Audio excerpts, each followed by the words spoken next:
Hey everybody, welcome to Always Bored, Never Boring. Today we're going to be taking a quick look at building some stuff from Warhammer Age of Sigmar Soul Wars.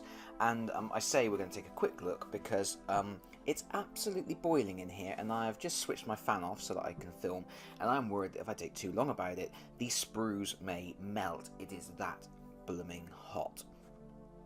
But anyway, I'm kind of looking at this from the perspective of someone who may never have assembled miniatures before. If you have assembled miniatures in the past, I don't think you're going to get anything out of this video. But watch it anyway because it's really good for my stats, for my analytics. Yeah. Basically, the first thing to sort of get out of the way is whether Soul Wars is actually an introductory product or not. Is it something that is accessible for people who have never done hobby gaming before and have never assembled miniatures before? And the answer is kind of yes and kind of no, really. The good news is the miniatures are push fit. They go together without glue, and they have slotter bases, so you don't need any glue at all. However, of course, they do come on a sprue, so you will need some snips to get them off. You don't have to have Citadel branded snips, because Citadel branded snips are ridiculously expensive. Any snips will do, but you do need some snips. You're not going to get these miniatures out of the sprues without snips, because there's some move that away from them. There's some incredibly fine detail on these sprues, and yeah, it's stuff that's going to break if you try and cut it out with a knife, or if you try and just use your household scissors or whatever. Get some clippers. So yeah, they are they're monopose. They only go together one way. They go together without glue, so you don't need to worry about glue. But obviously they are not painted, and they're also not color coded. Some Games Workshop sets have color-coded miniatures, like the one team will be red and the other team will be blue or something. But for this particular set, everything is the classic Games Workshop uniform, dull, boring, unpleasant, unattractive grey, which yeah, it doesn't look great. I mean, the miniatures are lovely, but the dull grey of the plastic isn't that appealing. So yeah, so it kind of is a starter product in as much as everything's push fit. You don't need the glue, but you're not getting away scot-free. Also, it is worth noting that the game comes with slotter bases, so you can slot the miniatures straight into the bases, but the bases are not sculpted. Now, some push fit kits have sculpted bases, but the Soul Wars set doesn't, and there's a very good reason for that. Sculpted bases need to be sculpted, obviously, but you also have to find a space for every single... That got away from me. You also have to find a space for every single sculpted base on a sprue. And then, you know, you have to tool it. You have to tool sprues that have extra bases on, and there's 52 miniatures in this game of varying size, which would be 52 sculpted bases. That's going to be an extra couple of sprues of plastic bases, and that's going to dramatically push the price up. Yeah, it made sense that they've just gone for the plain bases, but it does mean that if you want to get even just like a basic paint on the miniatures, you may want to have to go through the basing process of at least putting some scatter or something on the bases. I've done videos on basing miniatures in the past, so you know, it's not difficult, but it's something to be aware of. The other thing to be aware of is that although this is a very accessible way to introduce people to Age of Sigmar in the you know, they are push fit models, there's a lot of them. You get a lot of miniatures. There's 52 miniatures, and that is quite daunting. That's 2 full armies, which is, you know, that's a daunting prospect for someone who has never put together a miniature before, and that's something to be aware of. You may, you know, when you open the box and there's 6 sprues and every sprue looks like that, it can be a little bit daunting. It shouldn't be. It's not. It's actually, you know, assembling miniatures isn't really hard. You don't have to be a rocket scientist to do it. You need a little bit of patience and a few basic tools, but it can seem a little bit much. And also it's worth noting that Games Workshop are releasing 2 other products for Age of Sigmar that are intended for beginners. Particularly there is one called Storm Strike, which I believe I kept calling Soul Strike in my previous video. But yeah, Storm Strike is very much an introductory product, because you get a much smaller selection of miniatures, and also the box turned into a piece of terrain, and there's a paper mat and all that other stuff. But just in terms of the miniatures alone, it's a much more welcoming number of miniatures to assemble. When you only need to put together 6 Stormcast Eternals and 8 bad guys, you know, most people can handle that in an afternoon, even if they've never picked up a pair of clippers before. 52 miniatures, including that big gribbly dude and that big gribbly dude. That's a different kettle of fish, so it's just something to be aware of. Anyway, the other good news, there's lots of good news, is that Games Workshop assembly instructions are awesome. They are really good. This one in particular, it's all color coded. It tells you what you should have, how many bases you should have, things, how many of each sprue you should have, and it's got a little read this bit at the start, which doesn't really have a lot of information on it, but it does have this guide to using the instructions, which says follow the assembly instructions. It says follow assembly in numerical and alphabetical order, and you know, if you do that, you can't really go wrong. The miniatures, the miniature assembly guide, it's, you know, it's clearly numbered. It shows you arrows where everything clicks together. Once something is in place, on the next diagram, that section will be blue, to indicate that you've already done that bit. And it's all pretty clear and straightforward. And sometimes the instruction manuals for miniatures have a load of special symbols and things, but these ones, because they're push fit kits and very simple, you get the exclamation mark, you get the ×2 thing, which just means, you know, you have to repeat the process, and then there's the tickety boo to say everything is tickety boo, you're done. And yeah, it's really cool. It's really good. Anyway, I'm going to very quickly I'm going to put together one of the Nighthaunts because all the ghosts are cool. So let's put together the Chain Rasp Horde. We're going to start with the Dread Warden. Now, like I say, this is you've got you can see from the diagram, it tells you need a 25mm base, you need part D18 and D20. So, and that's it. It's a 2-part piece, and when it's finished, it looks like that, except obviously not painted beautifully. Let's put that to one side for a second. So you've got your sprue. You know what bits you're looking for. We're looking for D19 and D20. So in this case,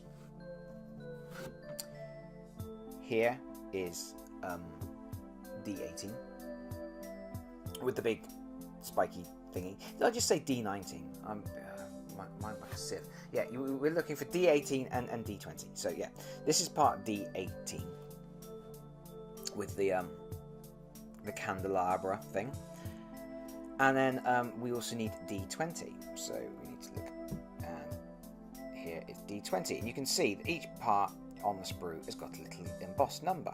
So you know exactly what you need. And I recommend you only cut things off the sprue when you need them. Some people will cut off all of the bits that are for a specific miniature. But if you've got 10 or 11, 12 pieces for a miniature, yeah, you might lose a bit, or you know, things might go wrong. You might start putting things together in the wrong order. I tend to just snip things out as you need them. But anyway, this is why you need your snips. So your snips are flat on one side. If you try to get these things off the sprue with a knife, you are going to slip, you're going to cut yourself, you're going to break these super fine details, because there's some spindly bits. Games Workshop figures are more robust than people will have you believe. Some people will have you believe that if you breathe too hard on a Games Workshop miniature, it will crumble like cracker bread. This is not the case. You can be quite rough with Games Workshop miniatures, and yeah, be fine. But if you put pressure on them whilst you're trying to remove them from the sprue, then you can snap things and break things. And you know, it's just not worth the risk, really, is it? So, get your snippers with the flat side, and you put the flat side, I've got to try and do this through the camera lens, against the flat of the base, and snip. Snip. Do you like my sound effects? Snop. Haha! You weren't expecting that, were you? And up here. You can obviously be a little bit more careful than I'm being, but I'm looking through a viewfinder, or over the top of a viewfinder now, and doing that. And it's a bit fiddly. He's out. He is free. So this is your first piece. Where you've snipped him out, you may see a few little rough bits, and you can get rid of those rough bits with a craft knife, or you know, you can just scrape them away with a craft knife, or you can sand them with a little file. But there you go. So there's one bit, and then we need a D20. D20. Alright. Let me try and stay in the viewfinder. I'm probably going to slip out because I'm looking at the top again. I'm cheating. Trying to do things through a viewfinder is really, really hard. I don't recommend it. Unless you're a pro, like what I ain't. Always be careful when you're snipping things out that you don't put pressure on the remaining joints, because you might snap them, and you don't want to do that. Right, now, normally, you would be popping a bit of glue on these and pushing them together. But if we look, as I've said many times, these are push-fit models. So you've got pegs on here. There's 1, 2 pegs on there, and there's a little hole in the hand, and then there's a little peg on the wrist here, and 2 holes here. So it should be a simple matter of pushing together. Now, this doesn't always work right. I mean, push-fit models don't always go together immaculately, but generally, you're not too bad. You have to be careful to make sure you don't snap anything as you push them together. How have I done? How have I done?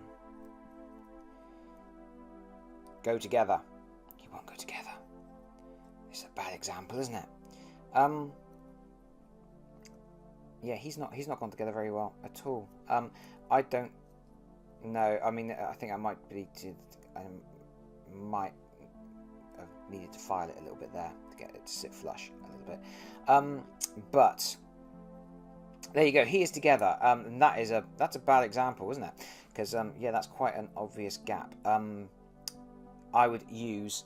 Have I got it to hand? Have I got it to hand? Do I have? Can I, for once, can I be a pro? Yes, I can. I have some liquid green stuff here. If you've got little cracks and things, and you're going to paint the miniatures, you can fill them with liquid green stuff. Or for bigger cracks and things, you can get like the green stuff putty to put in there. But that liquid green stuff, you sort of paint into the gap, and it will fill it up. And then the gaps won't show when you paint over the top. But anywho, I might be able to get that gap to be a little bit closer, but I don't want to keep. I'm pushing the 2 bits together through the viewfinder, and like I say, I don't want to accidentally snap anything on camera, because that would look blooming silly, wouldn't it? I do recommend caution when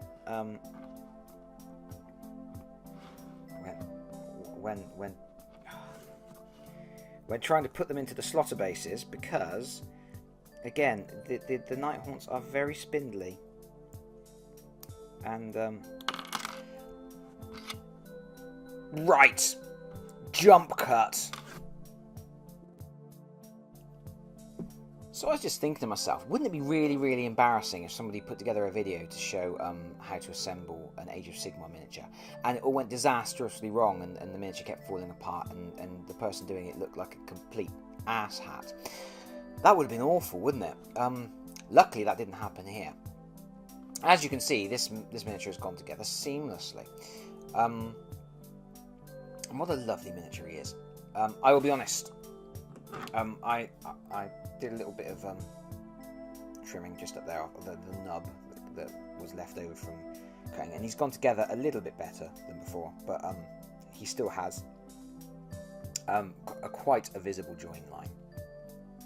And also, I've pushed him into the base now. I recommend being careful and sort of trying to push down on both sides of the base at once to sort of push it in, because you don't want to be pushing down on the top of the miniature and putting too much pressure on these spindly bits. But I don't know if it's going to show on camera, but he's very loose and rocky well, yeah, that is going to show on the camera because he comes straight back out. I would put some glue in there. So this is my first miniature that I've assembled from Age of Sigmar Soul Wars, and have to admit, I love the miniature, love the look of the miniature, love the design of the miniature, but I'm not impressed with the push-fit nature of the miniature. I think it's not gone together very well. I think having two pegs at the top here, and you can see already that the hand has popped out here. It's not joined properly anymore. So that's going to just keep popping out. And I think if you put any pressure on the bottom of the miniature, the two pegs are going to pop out the top because there's nothing holding the bottom bit of the miniature together. And furthermore, if you press on the side of either side of the slaughter base, he's going to move there as well. So I would definitely use plastic glue on these chaps. Do I have some plastic glue in reach? That would be amazing, because having already had the liquid green stuff in reach and having done such an amazing job of showing you how the miniature goes together, it would be pretty impressive if I also had a pot of Citadel branded plastic glue within hand's reach. That's amazing. Yeah, from assembling this one miniature, I would recommend getting a pot of this as well, because especially if you're going to paint these dudes, I would not paint this guy without having first glued him all together, because I think there's just too much risk of him coming off the base, or, you know, with a bit of pressure at the bottom of the model, that gap getting wider at the top. And yeah, I would personally want to do a little bit of filling on that gap as well. But anyway, there he is. That is the Chain Rasp Horde Dreadwarden. There he is. Lovely. Okay, and here is one more multi-part miniature that I have snipped out of the sprue already, because frankly that was too much like hard work doing that on the camera. So I've just snipped these out same way as I snipped out the other ones. I looked in the guide to see which two numbered pieces I needed. I snipped them out the sprue, take a quick look and see which side is the male part of the connector and which is the female part, and then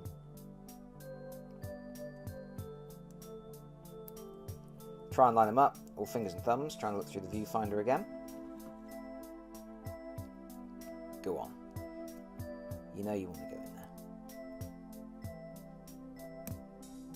And that one, now that is a much better example of a really nice push-fit miniature going together really, really well. Now obviously there is still a very fine line, but that is as good as you can expect from a push-fit miniature, two pieces of plastic that have to marry up. I heard it had quite a nice satisfying snap as it went into place. Not a satisfying snap of it breaking, but a satisfying snap of the connectors being tooled very accurately and just clicking together just the right amount, and everything fitting together flush. That is really nice, and it's a really nice miniature as well.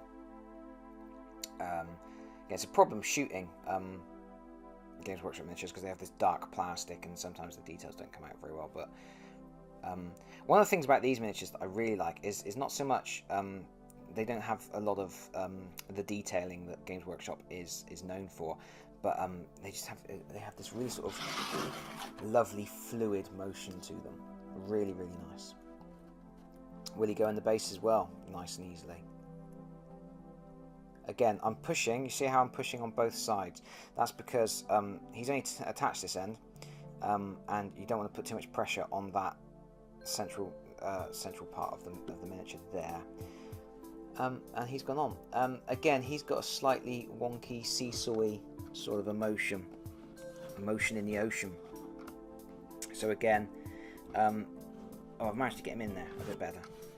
Yeah, not too bad. Now, yeah, so he's gone in okay. In the end, he doesn't have a lot of that movement. I'm still planning to glue all of these. I've decided that now see he's come loose again. See, so what? Oh, he's come right out. Yeah, I'm definitely going to be gluing all of these, and I recommend that everybody else does the same thing. I think the push fit stuff sometimes it works very, very well. It works particularly well when there's a sculpted base that actually is part of the miniature. It seems to be the case that these push fit miniatures that have to go into a slotter base, they don't seem to marry up as well with the base as they potentially could. That's not a major problem. It just means it's one more thing that I would recommend that people buy if this is their first time putting stuff together, if they don't already have a stock of hobby stuff. Get some plastic glue. You can use super glue, but I think plastic glue is a better thing. It's easier to use, it's cleaner, it's quicker, and you get a stronger bond. Just don't overuse it, because you can actually scar the miniature or remove detailing as the plastic glue melts the plastic. And that's it. I don't think I've got anything more to say about assembling these miniatures. I'm going to do a final review of the miniatures when they're all assembled. I've got them all arrayed before me. We'll have a little look at the different regiments. We'll have a different look at the style of the pieces, and we'll do a proper review of the miniatures and what I think of them. But for now, mixed bag with the assembly. I think it's come a long way for making miniatures assembly accessible, but people who have put together, I'm thinking of Shadespire miniatures mainly. People who have put together Shadespire miniatures will probably find these not to the same ease of assembly. And that's all I've got to say about that. It sure is hot in here. I'm going to go and put the fan back on. Bye everybody. Bye bye.